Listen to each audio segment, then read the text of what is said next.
A minus b into a minus B whole square. ఇప్పుడు మనం first ఒక ఏని తీసుకుందాం. ఏని తీసుకుని a into a minus b, మళ్ళీ మైనస్ బి ఉంది కదా ఇక్కడ, మళ్ళీ a minus b equal to a into a square, a into minus b a b, minus b into a b a, minus into minus plus b into b square. అప్పుడు ఎలా వచ్చింది? A square plus B square minus ఉంది, ఇక్కడ minus 2 ఏలోనే 2 బిలోనే కాబట్టి 2ab.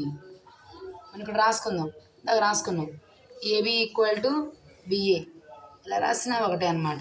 ఇది therefore A minus B whole square equal to A plus B